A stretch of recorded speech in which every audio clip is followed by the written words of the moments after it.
Josh Ibanez malaimport ang galawan. Binuhat pa ang uste. Triple-double performance, normal lang para kay Snow White. NU Bulldogs di nahirapan sa UE. Aringo at Desquitado on fire sa laban. Good day ka-trending, this is Kuya Jeff, the voice artist of this channel. Pero bago natin ang pag-usapan ay huwag mong kalimutan mag-subscribe and click the notification bell para update ka sa latest Pilipinas volleyball trends. Hindi na nga pinaasa pa ng NU ang koponan ng UE Fighting Maroons nang winasak nito ang kanilang depensa. Halos wala ngang nagawa ang UE sa kadahilan ng uminit na sa laban sina Desquitado at Aringo ng National University. Gamit ang blockings ni Aringo at attacks ni Desquitado ay nagsanibpuwersa nga ang dalawa upang mas magkaroon ng malaking damage para sa UE.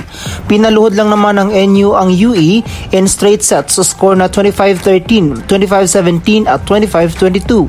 Pinamalas nga ulit ng NU ang kanilang husay sa paglalaro. Dito nga ay di napigilan ng UE, especially si Aligayon na tanging naging consistent sa kanilang koponan. At the end of the game ay nagwagi pa rin ng team effort ng NU hanggang sa huling laban nito kontra sa UE.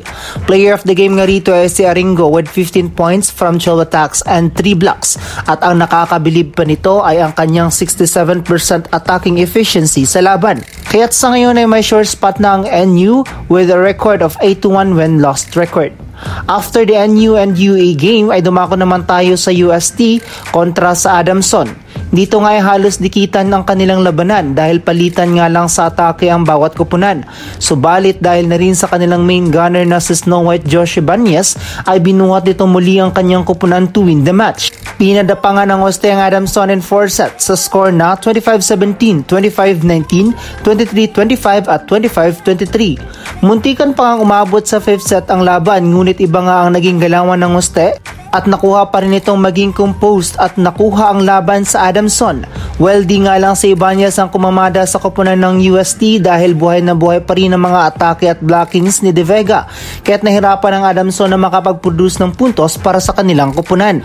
Maganda naman ang ipinakitang performance ni Paulino at Casas ng Adamson, pero di nga ito naging sapat para buhayin ang kanilang koponan.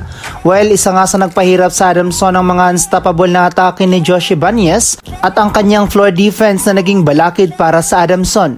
Dito nga ipinakita ni Ibanez ang kanyang pagiging rookie MVP na until now ay hindi pa rin nawawala sa kanya. Triple-double performance nga ulit ang nakuha ni Ibanez sa laban na ito with 25 points, 12 excellent digs at 27 excellent receptions, at dahil dito ay siya nga itinanghal na player of the game. Sa ngayon ay buhay pa ang pag-asa ng UST na makaapak sa Final Four at kinakailangan na lang nitong maipanalo ang kanilang mga susunod na laban upang mas mabigyan pa ng tsansa ang kanilang team na makaapak muli sa semis round. Mga ka-trending, isa ka ba sa nahusayan sa ipinakitang laban ng NU at UST sa game na ito? Sino kaya sa tingin mo ang makakapasok sa Final Four?